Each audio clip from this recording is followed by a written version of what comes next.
Hello everyone. Today I want to answer the fundamental question that's usually posed in the martial arts community. What really is truly the best technique for a self-defense encounter? Well, in order to answer this question, we first have to go back and ask ourselves, what is the objective in a self-defense scenario? Well, the objective has always been, and I always will be, unless something radically changes with reality, escaping and avoiding harm. Now, when I say the word escape, I don't mean just running away, like a lot of people. That's the first thing that comes to their mind. Oh, you mean escape? Oh, we just run away then. It can't always be that simple though. Escaping comes with a set of skills and tactics and verbal de-escalation methods in order to facilitate an actual escape.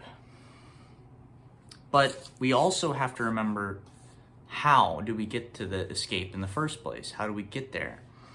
Well, my answer is pretty simple.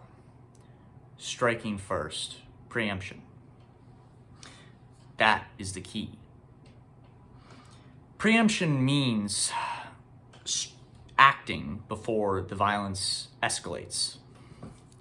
When confronted in a self-defense scenario by a violent attacker, like I said, usually an arm's length, very close, very compact, you cannot rely on being reactive. You have to be proactive and take the initiative before the violence escalates.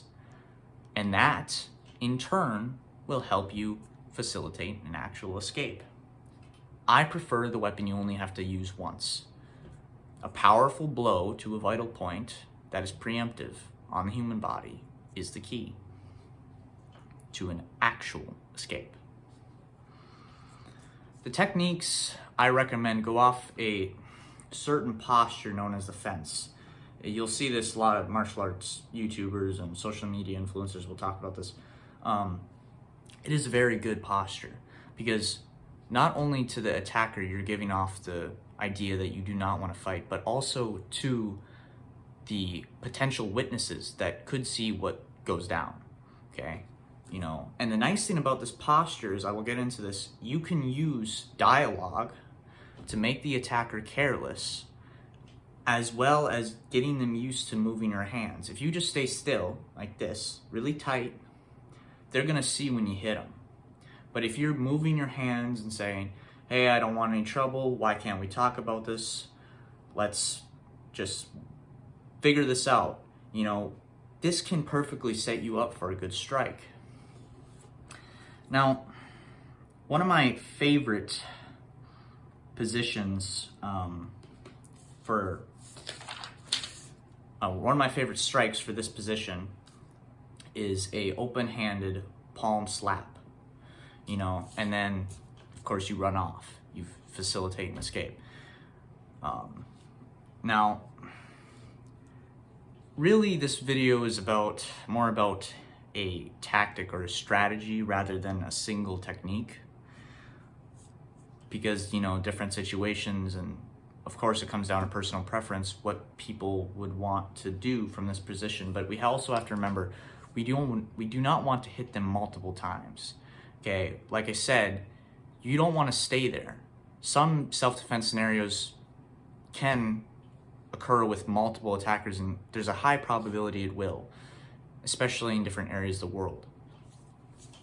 So, also to the witnesses that could be watching what is going on, or the cameras, you could look like the aggressor and the criminal could lie.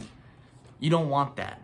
You want to, use dialogue, try to de-escalate. If that doesn't work and they're going to throw a punch, you're moving your hands, and then BAM! Like that, and then you get out of there. You run. That is really the best tactic. And really, this is one of my favorites. Open hand slap. It's really, in a way, it's the best self-defense technique there is. Preemption.